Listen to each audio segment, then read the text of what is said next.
Hi, you're watching Dr. Maria TV, and I'm Dr. Maria Church, your leadership host. This is the right place to be to create the organization, life, and business that you love with your irresistible leadership. I have to share this quote with you by Robert Mueller. To forgive is the highest, most beautiful form of love. In return, you will receive untold peace and happiness. That's a good one. Forgiveness, it's a challenging concept for many leaders. While we understand the idea and we know forgiveness when it happens, the vagueness surrounding forgiveness is elusive.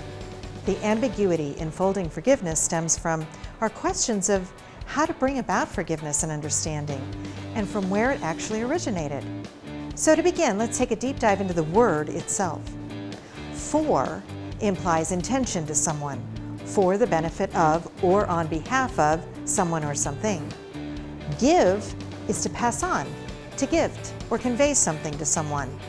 And ness is a suffix that implies a state of being. So for-give-ness, therefore, is a state of benefiting someone by giving something to him or her. How do we even get here, the need or the desire to forgive? We look to practice forgiveness when we are angry, wronged, or hurt. Tormentors come in the form of resentment and guilt, and even shame. Oftentimes, we hold on to anger as a form of power. We feel in control and ultimately powerful when we hold on to anger. It justifies our feelings and hoping that that person that we believe hurt us may feel guilty or remorseful for what we perceive they may have done to us. Avoiding forgiveness, too, allows us to fuel our anger, feeling justified and entitled in our anger or our pain as victims. Avoiding forgiveness is avoiding responsibility. We are victims because we believe we have no power. Playing the victim role deepens the feelings of pain and anger justification. Each time we replay that event that caused us pain is another attempt to regain respect, acknowledgement, hope, and love. Because forgiveness is a state of being, action is required to move into that place or that state. Like so many other lessons, avoiding forgiveness is not static.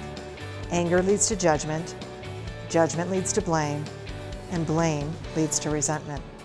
And resentment is really unresolved anger, and resentment hurts us, manifesting in stress-related illness, anxiety, or depression.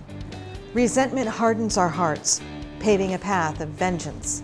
We can lose ourselves in judgment, condemnation, and conflict, all the while wondering, why are we not happy or content? Forgiveness is a choice. We take responsibility for our own peace of mind and our happiness when we choose to forgive. And forgiveness starts with ourselves. To make this choice, we experience a miracle.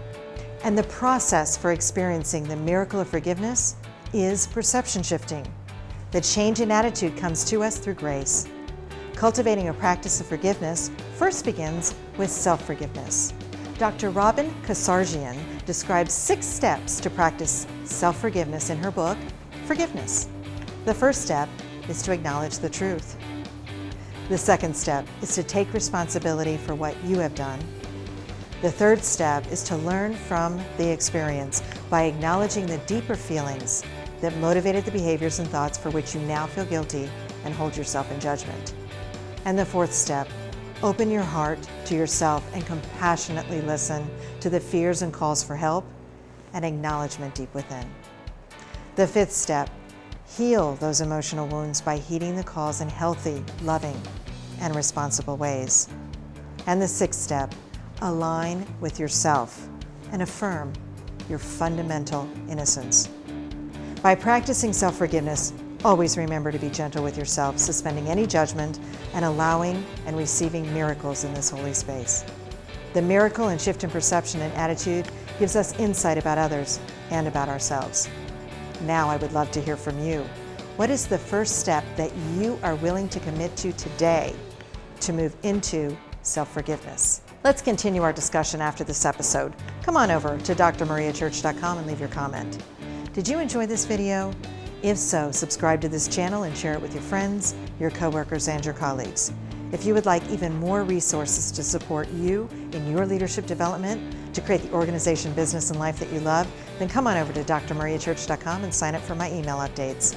I share additional resources and insight in those emails that you won't find anywhere else. So come on over and join us. Be irresistible and leave a legacy that only you can. Thank you so much for watching Dr. Maria TV, and I'll see you next time.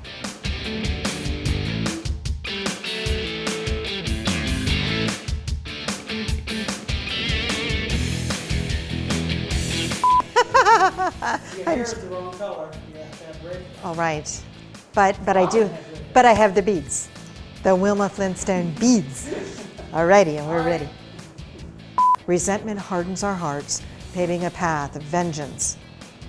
Sorry, I have like drippage here. And the process of experiencing the miracle of forgiveness. Dr. Robin Karsarjian, that's how you say it, okay.